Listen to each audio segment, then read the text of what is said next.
That's not just the sound of that first sip of Morning Joe. It's the sound of someone shopping for a car on Carvana from the comfort of home. That's a good blend. It's time to take it easy, like answering some easy questions to get pre-qualified for a car in minutes.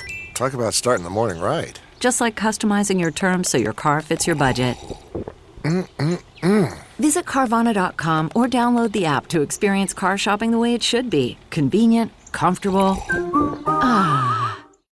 You could be the key to helping change lives. Join a clinical trial with Nucleus Network in Minneapolis and be a part of groundbreaking research. Nucleus Network has been conducting clinical research studies for over 15 years. Right now, Nucleus Network is looking for people with moderate to severe kidney impairment to participate in their upcoming clinical studies. If eligible, your participation could help advance research of investigational medications that are being developed to treat a variety of medical conditions. Nucleus Network is offering compensation ranging from $2,000 to $7,000 for study participation time. If you or someone you know has kidney disease, check your eligibility for Nucleus Network's upcoming studies now at nucleusnetwork.com. Your participation matters. Learn more about Nucleus at nucleusnetwork.com. Again, nucleusnetwork.com. Girl, can I keep it real? Between possible ADHD, onset of perimenopause, managing these two toddlers, and trying to maintain my mental health while being somebody's wife, baby, if I never understood the importance of self-care, sis, I understand it now. So many of us are pouring from an empty cup and wondering why we feel completely depleted and defeated. If that's you and you are in need of an escape, if you are craving a break from your routine, then I want to personally invite you to join me July 14th through 28th for a totally free virtual wellness experience. For 14 days, we're going to meet at 8 p.m. Eastern every single day to experience wellness in a whole new way. I'm talking guided meditation, yoga, breath work, group therapy, grief counseling, sound bowl therapy, and so much more. If you're interested in learning human design, all about your attachment style, or you want to figure out how you can maintain your mental while managing marriage and motherhood, this is for you. Join me at the Selfish Summer Summit by tapping the link in the notes below. You deserve to get a little selfish, sis. Welcome back to another episode of the Girl Stop Playing podcast. It's your favorite homegirl, Coriel, here to encourage you to stop playing with your potential and start working for what you want in life and in love. You already know I'm bringing you the information and the conversations to help you make the money and get the honey. You can have it all as long as you are willing to work. And today I have the pleasure, the honor of introducing you to my girl, affectionately known as CEO Courtney. Courtney Newell's in the building. Hey, boo. Hey, Coriel, how you doing, girl? Well, y'all see, she's not really in the building. Okay, I don't have the pleasure of being with her in studio in real life, but we had to get it in however we could, make it do what it do. So virtually is going to have to do, but I am so excited to have this opportunity to chat with you and introduce you to my audience. I am so honored to be here. I've been watching you for years and just watching your expansive growth. So it's been awesome to see, and I'm just so excited to be here with you. Thank you. So I have to start out when I was like thinking about talking to you today. I was like, I gotta shout out my girl Alicia, your girl Alicia, our girl Alicia, who was actually the common denominator in how we actually connected years ago. I think it was like at a WeWork. Alicia was having a book event, Yes. and I think you might have been in PR at that time. So I want to start there because I having these conversations, and I've had a podcast for almost a decade now. So a lot of the conversations I'm able to like double back to people who I talked to a long time ago and kind of check in. And even though this is my first time interviewing you for the podcast, it's been amazing to see like the lives that you've lived throughout the years. I think we just have each season is almost like a lifetime because you've done so many things. So take me back to like what you were doing at that time, which I think was PR, but you can correct me if I'm wrong. Yeah. So yeah, shout out to Alicia. We go way back, college roommates back. So yeah, so glad she connected us. But I started my PR firm fresh out of college. I went to FIU, go Panthers, and could not find a job. I applied for 200 positions over the country. I was willing to go anywhere. I was willing, and I'm based in Florida. I was willing to go to Arizona, anywhere.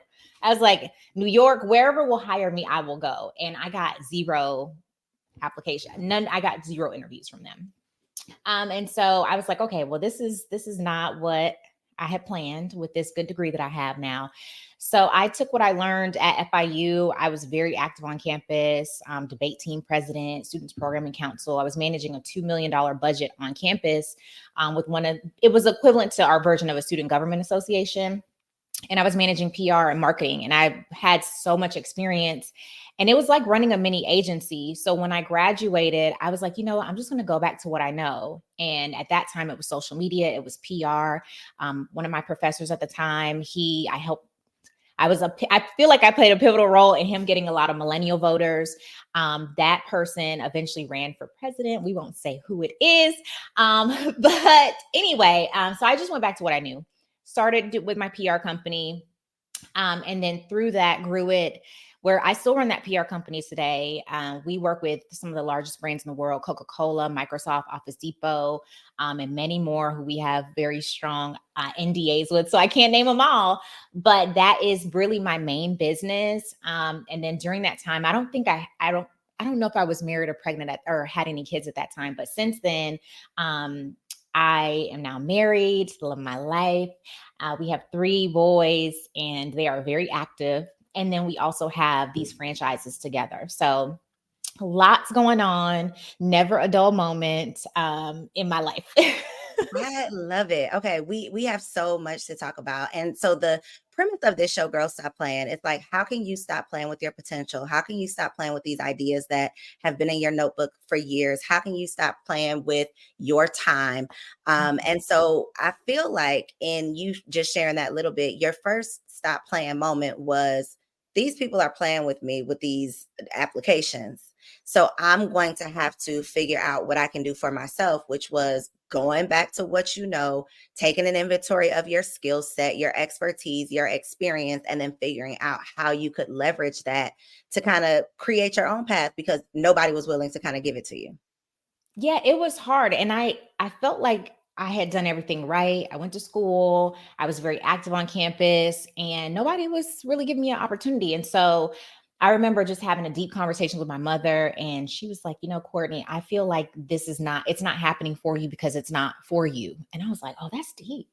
So yeah, I really had to bet on myself, and I was flat broke. When I graduated, I had like negative dollars in my bank account. And so what I decided to do was, I was a pageant girl. That's how I paid for college, is I competed in scholarship pageants.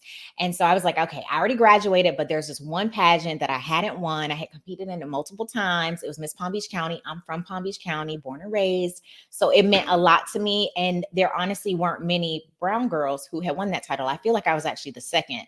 And it's one of the longest state pageants, or one of the longest county pageants, I should say, in the state. So I was really focused on getting that. The prize money was $500, and I had planned for that $500. I had envisioned winning, then putting the crown on my head, what I was going to do with the money. And so that's exactly what I did. I ended up winning, and I took that money and I called my business Crowned, since I was Crown Marketing and Communication. So yeah, they definitely were playing, but you know, it was a blessing in disguise, right? Because I think that if I had gotten the job or a job, then I would have really been focused on the corporate route as opposed to the entrepreneurial route. And so it changed my life for the better. It's so funny how those things that feel like, man, a failure. It feels like I have, failed, and this isn't working out in the way that I thought it was. So my plans have failed, but most of the time, those failures lead you to what was really for you. So shout out to mama. I gotta write down that quote. It wasn't working for you because it wasn't for you. Yeah.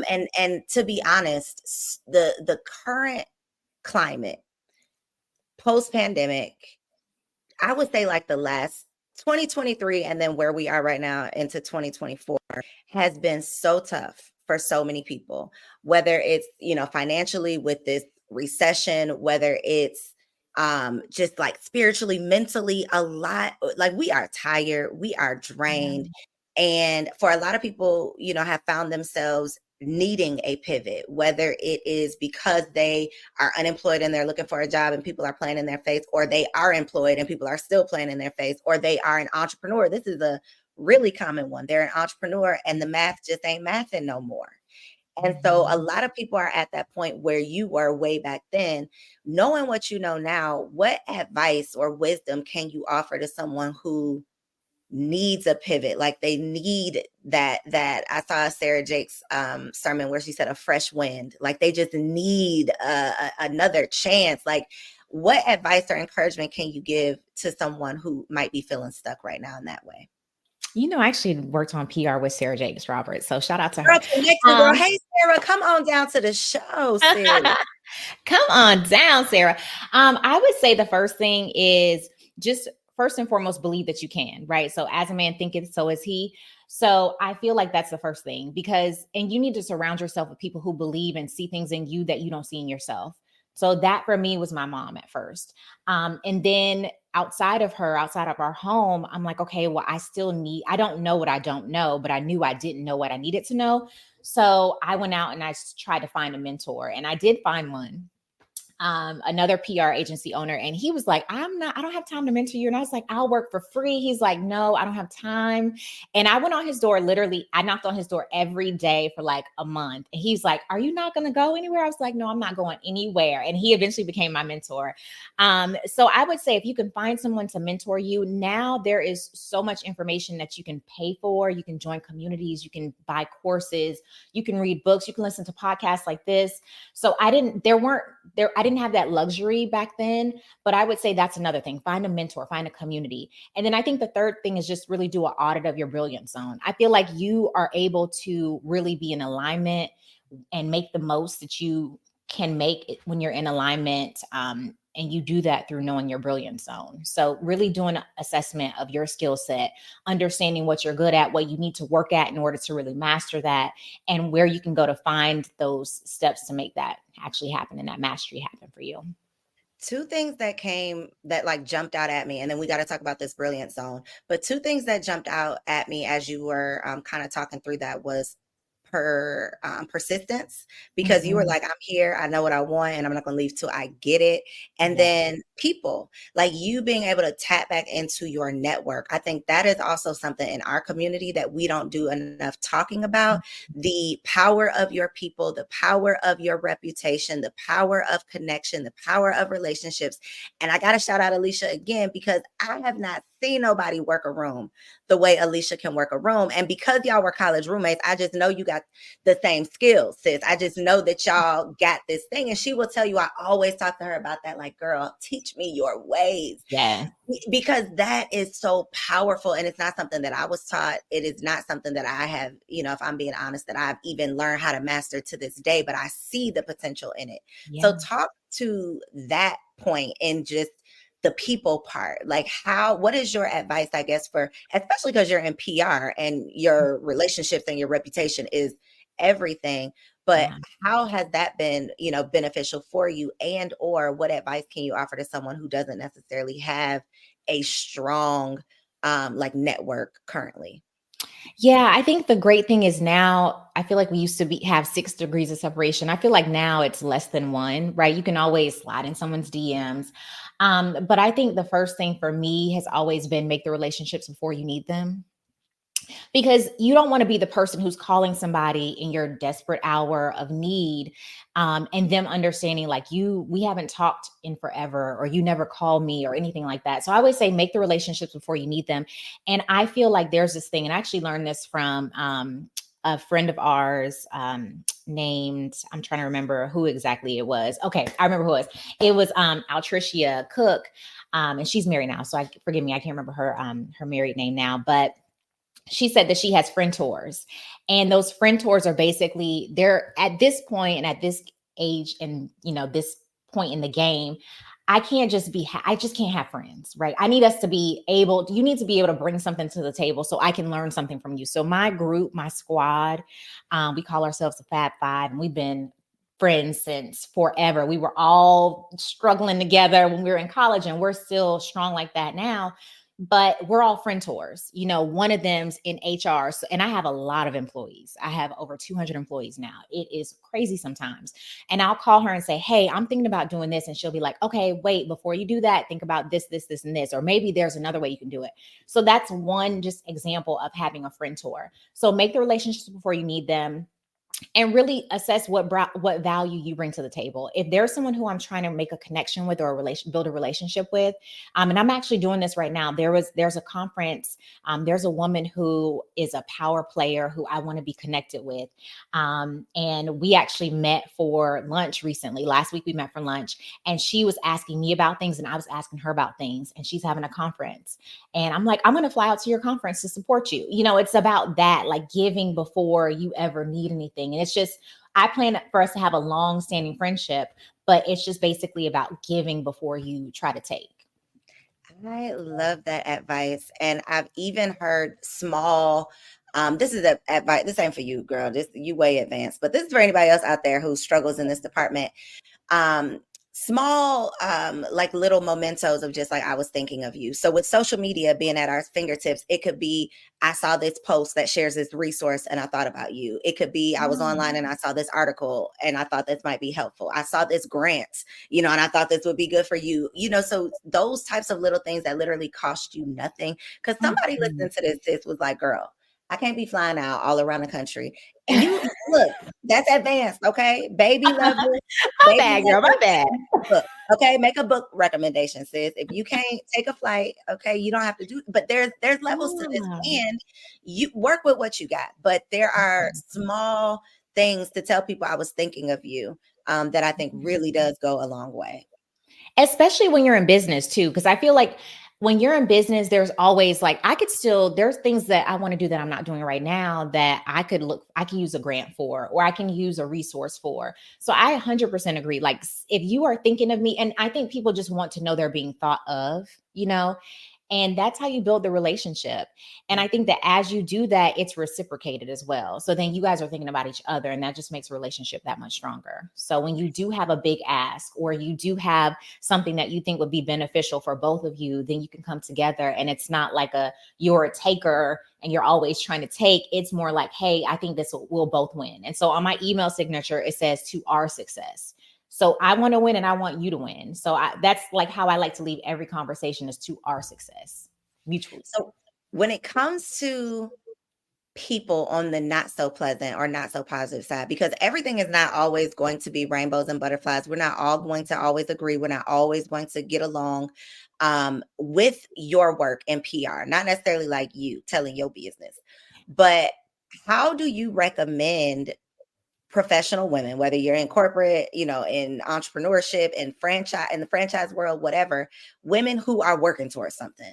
What's your advice for maybe, I don't know if the right term would be like conflict resolution, reputation, like how do you navigate unfriendly spaces, disagreements, when you got to work with people, you don't want to have a bad, like those types of things? Because I feel like that is a very real feeling that I've had. Like, do I really want to say something because I don't want to mess up a potential, like how do you stay true to yourself but not mess up your name? That's a great question. And I feel like for me, I deal with big personalities. So when I'm doing, like, we have an event that we're doing in Palm Beach, and it's a big charity gala, and it's massive. And we're talking about some of the richest people probably in the country. It's a lot of personalities that I'm dealing with. And my team is also struggling with some of the personalities, some of the demands, and then just conflict amongst the team sometimes. And so one of the things that I always try to encourage people to do is, it's okay to disagree, but it's just really about how you say things. So if we're having a disagreement on something, and this actually happened last week as well. I had a very interesting last week. But with my team, two girls who are kind of almost trying to fight for the same promotion. And it's almost like a little bit of undermining, it seems like, in front of the rest of the team. And I'm like, hey, you guys can peacefully, you can agree to disagree, but it's really about how you say stuff. Because if you come at someone and you are, you have the attitude, then they're going to meet you back with that. So I always I'm like, hey, how can you diffuse the situation? And I think that that's a skill set we really have to be able to have. Because if just because you have a bad attitude, and some people have off days, like I always like to give people grace, like, maybe they're having a bad day, maybe, something happened.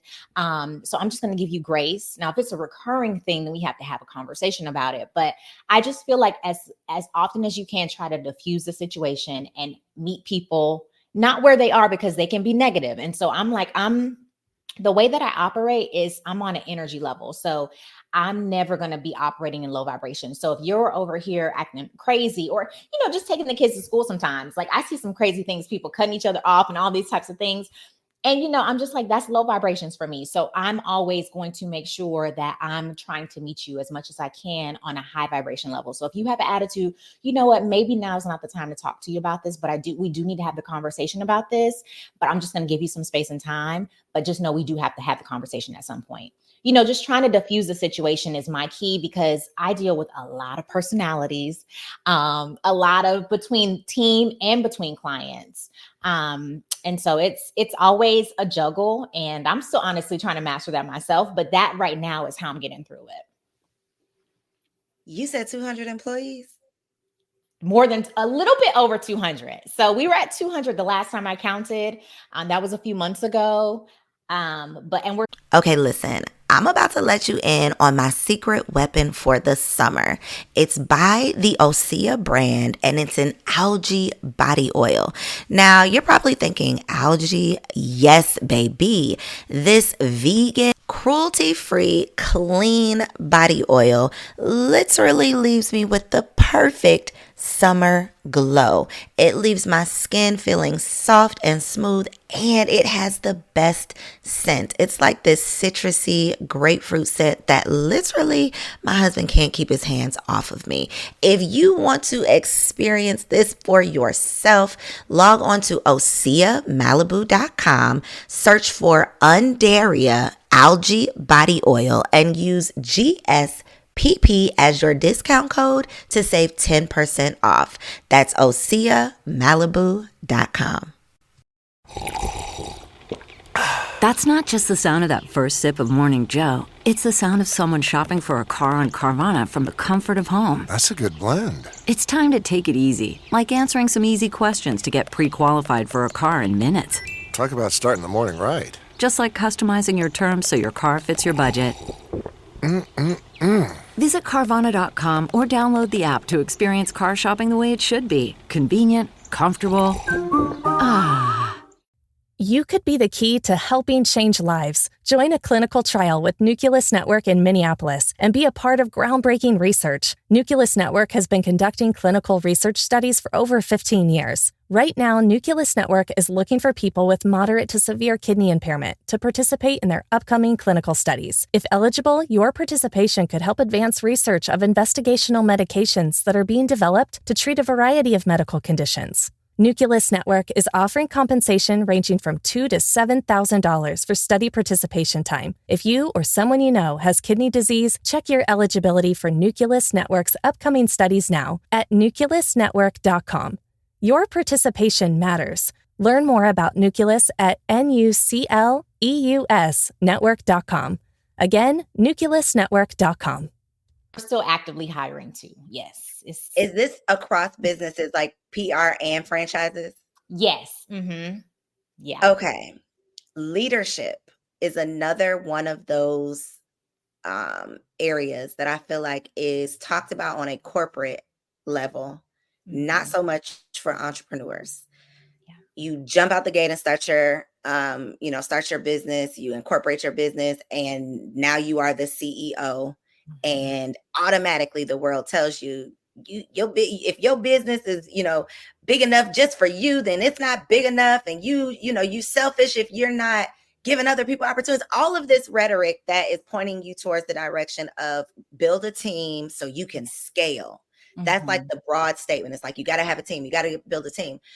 I am going to tell you, because you haven't heard this before, but my audience knows, I've said this so many times, like building a team almost put me out of business Mm. mentally, and put me in a mental breakdown, like mentally, emotionally. I was not, and if I'm being honest, still am not ready for that leadership position. Yeah. And I don't think people talk about it or are willing to admit that it is not just easy if you have, well, most people I don't think necessarily have experience, but it's not something easy. So what, I guess, advice can you offer to someone who is an entrepreneur and who does have a desire to grow their business beyond just themselves for team management and really people management? I think that there's so much there because I think I agree with you. I think that the first time when I had a small team, when we were less than 5 people, it was great. It was easy to manage. But the second, honestly, that I actually acquired a franchise. So I acquired this business from a retiree, and the day I took over, I was their boss. But I'm still also running my PR firm that has lots of employees as well. So I'm trying to figure out, like, oh snap. So they're calling me and they're like, "Hey, Courtney, we're out of cups." And I'm like, and they're like, "Hey, Courtney, we have to send this press release, the Today Show, blah, blah, blah." And I'm like, "Oh my gosh." And so I really did have to take some time to really put some really strong boundaries in place. That was the first thing. Like, hey, these are the only times that you need to really be able to contact me. And this is like some of the stuff, it's not necessary for you to contact me. Because I think that when you're growing a team, you also have to understand that some people just want to be able to have access to you so they feel like they have the security that they need. And it's like, no, you're not going to get fired just because I don't pick up the phone, and you're not going to but you are probably going to annoy me if you call me over stuff that you should know because I pay you well. So there's that dynamic. But the way that I have been able to keep my sanity while scaling is I have some really strong standard operating procedures. I am a perfectionist. I'm very type A. But I feel like, and what I've heard from people who worked for me and who have left and who we have relationships with, is that I'm a happy manager. So I feel like for me, the way that I stay happy is to make sure that not everybody has access to me, because I cannot deal with everybody. So if you look at my phone right now, I literally have over 700 unread text messages. I have like 32,000 unread emails. It's crazy sometimes, but at this point, one, I have like a real strong I have a real strong buffer system with my assistant, and she does not play. She does not play. She's like, what do you need to speak to Courtney about? And that's really important for me because I need somebody to be able to just kind of comb through what only I can do. So I think that's the first thing. And then I think the second thing also with that is with your SOPs, making sure that you are able to train the people on how you want them to be trained. And once I train you, I need you to be able to, I'm a very hands-off person. I'm not a micromanager, although I do expect perfection. But I have SOPs. So there's literally an operating procedure for everything: how to send an email, how to write your email signature. If we have a new hire, this is how you're supposed to do your email signature. Like every single step in my business, and it's definitely in the franchises, I have super strong SOPs because I do feel like when you're trying to scale your business, you do have to have those standard operating procedures in place. And also what I like to call a red velvet rope around your time and your space. Girl, what does your self-care look like? Because what do you do on a daily basis? I feel like when people say, what's your self-care routine? They're not asking what I'm trying to ask. Yeah. What do you do for you on a daily basis that fills you up in a way that you can take on all of this? Because we ain't even talked about the 3 boys. And we ain't even talked about the big man at the house. Like we only talking about you during the daytime. This is all before 5 p.m. So Yeah. what do you Yeah. do on a daily basis for you?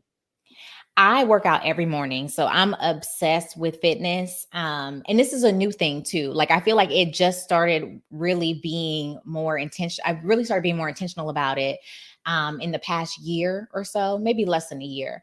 But what I found is that when I work out for at least 30 to 45 minutes a day in the beginning of my day. So I wake up early.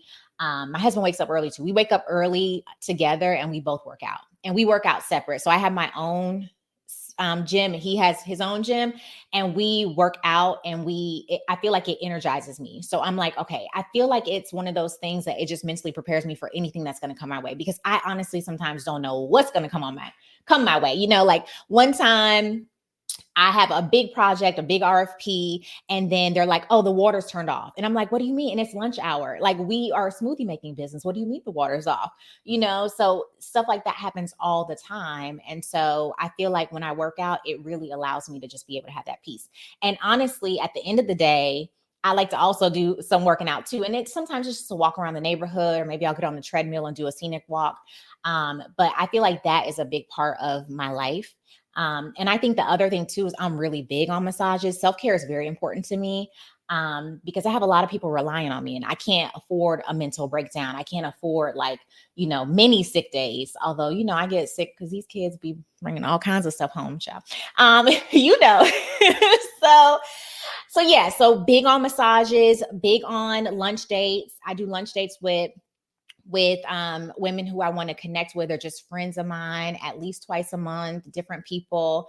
I like to host events at my house. So I feel like those things really fill me up and get me prepared. And I understand, not every day is going to be perfect. Some days are going to be harder than others, but that's kind of how I set up my day and how I like to wind down. And I also do like a good glass of Cabernet as well.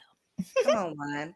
Hello. Okay, so we have to get into the nitty gritty of the franchise life, though, because I don't know. I don't think I know of anybody personally, aside from you, that is a franchise owner, and definitely nobody who has 4 franchises. So talk to us about your start, and not even just how you got into franchising, but what was your initial thought that said, maybe this is something that I want to explore? So it was COVID. It was 2020. I had an investment property, and I had a really bad tenant. Oh, really bad tenant. We won't get into that because I probably will need a glass of wine. But anyway, so this tenant, we had this tenant at this point for 2 years, and she was ruining my house. And I was really trying to figure out, because although on paper the property was supposed to have these high profit margins for real estate, I was losing money on it. And I was like, this is not, now I know typically, and sometimes when you have an investment property, you make money when you sell it, right? Because the value of it will increase year over year. But I just didn't see the light at the end of the tunnel. So I started to explore franchises. And then also during COVID, a lot of my business went away. So I lost a ton of money in the beginning of COVID. I remember March 2020, I had to shut down my office, and we lost probably over $500,000 in contracts. So it was a big blow. And so I was like, something's got to give, something's got to turn. Now I was able to turn that year around by pivoting and basically working with large corporations and kind of getting them together. But I realized at that point I needed to diversify, because I couldn't count on my PR clients, because I was like, look, I just lost all this money. Like, what am I going to do? My investment property was not really an investment property. It was more like a burden. And so I started to kind of look at different franchises. And the first thing that I did was I looked at brands that I love, brands that have been there for a while, brands that were established. And there were 2, well, one was emerging and one was a long established brand, and that was Tropical Smoothie. And so I really wanted Crumble. So the brands that I have is I have 3 Crumbles, and I have a Tropical Smoothie Cafe. And I really wanted the Crumble cookies, and it was not available in my area. And I called them probably one time a week for like 6 to 8 months. I was like very much annoying them. They're like, Courtney, we told you the territories are sold. And I'm like, well, I just believe that it's going to come open. And I just want to make sure that I'm on the top of your mind. As you can see, Coriel, I have a trend. If I really want something, I am going to get it. I am relentless. And so that didn't happen for a while. I did find a Tropical Smoothie for sale because there were none available in my area. And that's also one of the things that I feel like we don't talk enough about, and something I'm really passionate about, is this wealth transfer that's happening. There are 10,000 baby boomers retiring every single day in the United States, and 33% of them own a business or a franchise. And so I'm like, that is some serious money. And when you acquire a business, the thing that I love about it is you have instant customers. You have an instant mentor. You have instant profit. So I was really impressed by that specific business, and it had been around for 18 years. And it was a great buy. Like it was a really great buy. And that was my first jump into franchising. And then a month later, Crumble calls and they're like, hey, so about those spots, those territories, I'm like, oh, thank you, God. Like this was for me. And so that happened, and I went from 0 to 4 franchises in 18 months, and it was insane. And I feel like when I tell people that, I'm like, did I really do that? That is crazy. Because to just go from 1 in a year I felt I was very proud of myself. But to go from 0 to 4 in 18 months was wild. But yeah, How, that's how I Courtney? started. Because people are gonna forget what people are gonna think. What I'm thinking right now, what does it really take in terms of not even just investment, but I do want to know like what's a range for like how much money are we talking here, but also like qualifications, because I'm sure it's not just you show up with the check and you're approved. There is like a process that you have to go through. So what are like the requirements? And obviously we're not talking about one specific franchise, but in your research, what would you say is just like a range that you found? I think the ranges, and so for me, I'm like a 7-figure girl. If it's not making 7 figures, to me, it's not worth my time. And so when I'm looking at franchises, I'm looking at the ones that have, on average, you're going to be making $1 million revenue. And so for most of them, you're going to be investing anywhere from $500,000 to upwards of $2 million. So I would say like a healthy range for a business that's going to be able to make you 7 figures you're going to probably spend anywhere from 500,000 to about 650, maybe 750,000. And when you say spend, are you talking about a franchising fee? Are you talking about for the location? Like what is included in that number you just gave? Yeah, so that's all inclusive. So typically how it works is the criteria for the franchise, they want to make sure that you have some skin in the game. So they're going to probably more than likely say you need to have at least $100,000 liquid cash. They're going to also want to see your net worth is at least $1 million. And oftentimes if you're a homeowner, you can make it up that way. But those are pretty much the 2 criteria. And then also they want to know that you have some experience managing a business, because I think that people think managing a franchise is easy. And I will say it has been much easier than starting my business and building it from scratch. Because literally with my stores, I have lines wrapped around the building regularly. And so for my stores, it was much easier for me to be able to make profit with the franchises than I was with my own company. You can't get funding like you can with franchises. So with franchises, I told you that number, but you can also get an SBA loan for those. So you can put down as little as 10%. And if you get a good deal, you can find, and I've helped people be able to find franchises for $0 down. So they're buying it from a retiree, and the retiree just is like, I'm done. I don't have anyone who I can hand it down to. I will mentor you. I just don't want my asset to go away. I want someone else to take it over. You can give me $0 down. I'll finance it for you. I'll finance the loan. And then you can basically pay it off with dividends over your monthly profits. So, you can really make it that way so that you don't have to put all the money up. But that includes the build out. And that's something that, a lot of people don't really think about is when you get a location, that's your name that's going to be on that lease. It's not the company's name. It's not the franchise name. It's you personally signing and guaranteeing that loan for that space. So that's the construction cost, because the construction typically is going to cost you anywhere from, on the lower end, maybe $100,000. On the higher end, I've seen construction costs, upwards of $2 million, especially if it's an out parcel. So say like a McDonald's or like a Chick-fil-A, because you have to have the land and it's actually like an actual building that you're putting on it, as opposed to being inside of a out parcel or something like that. So yeah, that is kind of all inclusive. And then you have to think about your staff. You have to think about the ingredients if you're in the food space. So that's really going to be ultimately like the initial cost is anywhere from that range. Now, I will say, Corio, there are some franchises that are much cheaper to invest in. So there's like cleaning company franchises, there's pest control franchises, and they don't have those high criteria, but also the profit margins are much slimmer as well. So, just kind of pointing out that you can go low end or you can go high end, but if you want high profit and high revenue, you definitely will have to invest a little bit more. And are there different structures for franchises? Because you mentioned basically assuming someone else's franchise. But then when I think of franchise that I also think about like McDonald's or Chick-fil-A, where that seems like a corporate franchise that wouldn't necessarily be coming from an individual. Yeah. So with Chick-fil-A, and with McDonald's too, Chick-fil-A specifically. So Chick-fil-A, they're part owned by corporate and part owned by the actual franchisee. And so I don't really know all of the details about Chick-fil-A. Chick-fil-A's are very profitable though. I do know that much. We have a colleague of ours who owns some of the highest producing Chick-fil-A's in the country, are in the state of Florida, in our neighborhoods. So we've had many a conversation about Chick-fil-A. But what I understand is, so yes, there are different structures.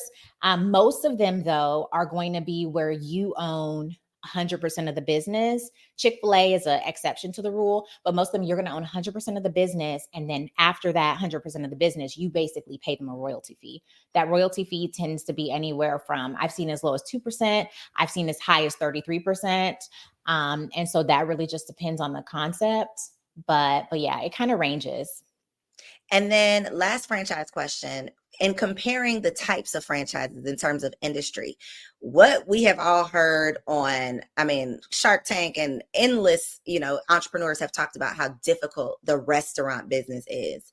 How is the restaurant business in comparison to a crumble cookie or a tropical smoothie? Like, would you still, if you had to do it all over again, would you still go food route versus like a, chiropractic, the joint or that type of franchise? Yeah. I always wanted one that was going to require as least skill as possible. And so it's really easy for me to train someone how to make a smoothie or how to bake cookies or, how to make a cake or anything like that. But with a joint chiropractic, I have to literally be able, and for me, again, I'm just very type A. I need to be able to know that if someone quits, I can still run the business without them. And so for me, although my employees, and all of my team, all of my staff, I'll say across all the organizations, I feel like we have a bunch of A players. And I feel like when we vet them, we train, if they're not already an A player, I feel like they have the desire to be an A player. So we have a great team through and through. So I feel like although we can probably train and get people in the door and train within a week, that's not to say that the people who I have aren't amazing, because they 100% are. But for me, when I'm thinking about an investment, I need to be able to know that if I have to step in and I have to literally bake the cookies, or I have to, make the smoothies or anything like that, whatever franchise it is, or fry the chicken, if it's, like Chick-fil-A or something like that, that I can step in and I can do it myself. With joint chiropractic, you're going to have an actual chiropractor or chiropractic physician who is there, who can do the work. And what's for them not to say, okay, well, I see you making this profit, but I feel like I can just go and open up my own version of it. So, that's for me why I'm so resistant against it. I think that when I think about restaurant and the restaurant space, one thing that I do love is people have to eat 3 times a day. So, for me, that means that there's opportunity, and there's such an expansive menu at most of the restaurants we call it QSR, which is quick service restaurant. Within the QSR space, there's so many SKUs on those menus that people really can come for breakfast, lunch, and dinner. Like, you can really go to a tropical smoothie and eat breakfast, lunch, and dinner and for the whole week and have something new every single day, And so I think that is what's amazing. And that's why I personally love the food space. But I will say, I have talked to people who are crushing it, and they have amazing pest control. They have, there's another franchisee who I met recently, and he has a bunch of like Tire Plus or some version of that, like an oil change concept. So you can win in any of them, but I just feel like you have to really understand the concept and be willing to get your hands dirty, quite literally, if you are in that oil change space. But that's just my opinion. I feel like the food space, when we think about restaurants, I think about the QSR space a little bit different, because a big restaurant with an expansive menu, with a liquor license and all that stuff, I feel like that is super complex. But a few SKUs, even if it's a McDonald's or anything like that, I feel like it's a lot easier to run, and it has a much lower chance of shutting down. That is such a good point that you made. Like, girl, I can't get in there and crack no backs. I never even would have thought of that, but that is such something that's a good place to start. Like, what can you pull these kids in here and we're gonna have to handle this night shift? Like, Yeah. you have to be thinking about how you can be self-reliant. So I love that you Mhm. made that point. Now, Courtney, I cannot let you get out of here without talking about the Future Proof podcast, because you are doing all of this and you got these kids and this husband. So I'm not gonna say how, because I guess we got to listen to the podcast to figure it out. But I am going to ask you to leave the ladies with a word of not encouragement, but more so wisdom, something that you wish somebody would have taught you that would have made your journey easier, more stress-free in any way, in any capacity, when it comes to marriage, motherhood, or, as a professional woman in your entrepreneurial career. A simple piece of advice that you wish someone would have shared that could make things easier. I think the advice that I wish someone would have shared with me is that it's okay to want it all and it's okay to expect it all. Just be open to accepting help to get it all. And so for me, when I have sometimes like I have a big event this weekend that was a last minute invite, and it's like an invite only event that I need to be at. And so hey mom, hey mother-in-law, hey sister-in-law, hey, we both need to be there. Is there any way that you all can watch these 3 little babies of mine? And that's really, and just being able to receive it and accept it. I think that's been made all the difference in my journey, because I have a real strong village. You know how they say it takes a village to raise a child. It takes a business to scale a bit. It takes a village to scale a business. And so my village is strong. They are close in proximity.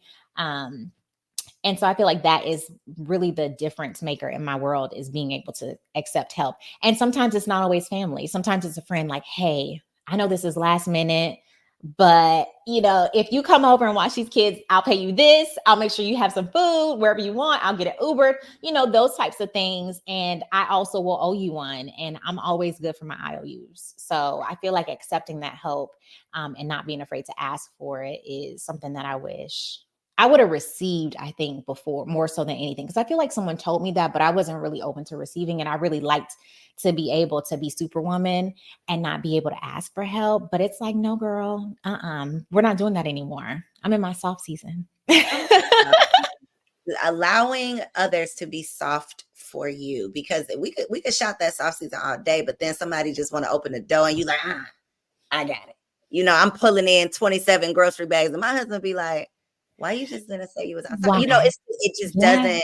Mm-hmm. It's my default setting is, how can I get all these bags in the house in one trip? So just letting people, because the people who love you, they want to lighten your load. So accepting help, sounds so easy, but it is a big one. So I really appreciate you sharing that. That is something that you struggle with as well.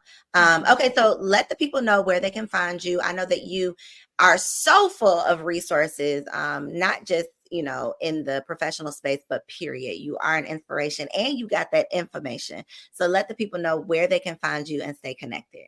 Of course. So first thing is on Instagram, TikTok, Facebook, all of them. I'm at CEO Courtney. That's Courtney spelled the classic way with a C. And then also I have trainings and resources that I do if you're interested in franchising. I have a franchise masterclass that I do. I do that live once a month. And I also have different programming on my website, CourtneyNewell.com. So you can find it all there. Follow me. And yeah, I would love to be connected. And let me know Coriel sent you too. Yes, look, tell her your favorite homegirl sent you her way. I'm about to get me a little consult in, y'all, because your girl is ready to pivot. Okay, we're gonna see what this little crumble cookie talk about, baby. Courtney, I appreciate you so much as always, y'all. Thank you for tuning in to another episode of Girls Stop Playing. I love you, and I'll catch you on the next episode. Peace. That's not just the sound of that first sip of Morning Joe. It's the sound of someone shopping for a car on Carvana from the comfort of home. That's a good blend. It's time to take it easy, like answering some easy questions to get pre-qualified for a car in minutes. Talk about starting the morning right. Just like customizing your terms so your car fits your budget. Visit Carvana.com or download the app to experience car shopping the way it should be. Convenient, comfortable. You could be the key to helping change lives. Join a clinical trial with Nucleus Network in Minneapolis and be a part of groundbreaking research. Nucleus Network has been conducting clinical research studies for over 15 years. Right now, Nucleus Network is looking for people with moderate to severe kidney impairment to participate in their upcoming clinical studies. If eligible, your participation could help advance research of investigational medications that are being developed to treat a variety of medical conditions. Nucleus Network is offering compensation ranging from $2,000 to $7,000 for study participation time. If you or someone you know has kidney disease, check your eligibility for Nucleus Network's upcoming studies now at nucleusnetwork.com.